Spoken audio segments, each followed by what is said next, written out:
नमस्कार दोस्तों। तो हमारा आज का क्वेश्चन है कि हड़प्पा सभ्यता को सिंधु घाटी सभ्यता क्यों कहा जाता है। ठीक है, तो चलिए बढ़ते हैं और समझते हैं कि हड़प्पा सभ्यता को सिंधु घाटी सभ्यता क्यों कहा जाता है। ठीक है, इसमें हम 4-5 पॉइंट बतलाने वाले हैं जिससे आप समझ जाएंगे क्यों कहा जाता है कि हड़प्पा सभ्यता को सिंधु घाटी सभ्यता। देखिए, हड़प्पा सभ्यता को सिंधु घाटी सभ्यता इसलिए कहा जाता है। ठीक है, यहाँ से स्टार्ट हुआ। पहला पॉइंट क्या है, ये सभ्यता मुख्य रूप से सिंधु नदी, देखिए बार बार आएगा सिंधु नदी। ठीक है, जैसे कि आपको दिख ही रहा है। ठीक है, सिंधु नदी का मैप।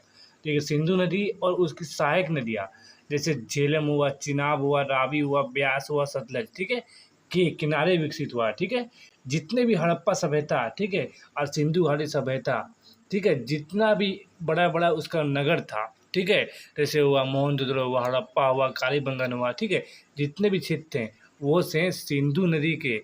ठीक है, सिंधु नदी के तो थे, लेकिन उनके सहायक नदी जो झेलम हुआ, चिनाब हुआ, रावी हुआ, ब्यास हुआ, सतलज हुए, ठीक है, इन सारा नदियों के ही आसपास थे। इसीलिए कहीं न कहीं सिंधु घाटी सभ्यता पड़ा। ठीक है, नदी के नाम पर ही पड़ा। ठीक है, सिंधु नदी के नाम पर ही इस सभ्यता को सिंधु घाटी सभ्यता कहा जाता है। ठीक है, ये पहला पॉइंट हुआ। दूसरा पॉइंट समझते हैं।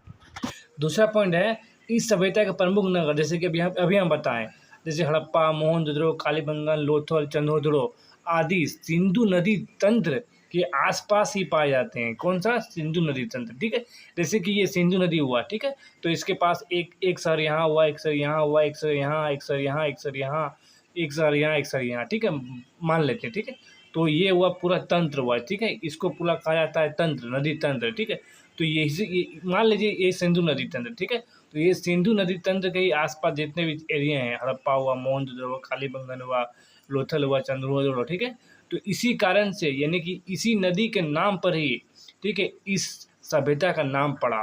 ठीक है, हड़प्पा सभ्यता का नाम पर ही सिंधु घाटी नाम पर ही पड़ा। ठीक है, ये दूसरा पॉइंट हुआ। तीसरा पॉइंट भी सिंधु नदी से ही आता है।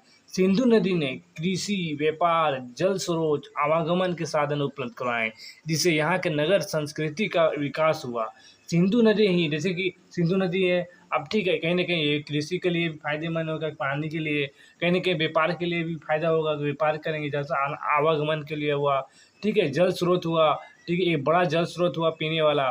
ठीक है, कहीं ना कहीं ये भी इम्पोर्टेंट है, आवागमन का साधन हो गया, व्यापार का हो गया, कहीं ना कहीं ये मुख्य नदी था।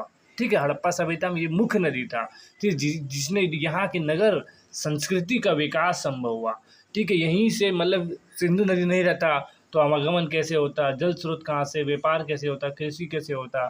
ठीक है, कहीं ना कहीं सिंधु नदी ही इनका विकास के कारण माना जाता है। ठीक है, देखिए चौथा क्या है कि प्रारंभिक खुदाई में मोहनजोदड़ो और हड़प्पा जैसे नगर सिंधु घाटी क्षेत्र में ही मिले, इसीलिए पुरातत्वविद ने इसे इंडस वैली सिविलाइजेशन नाम दिया।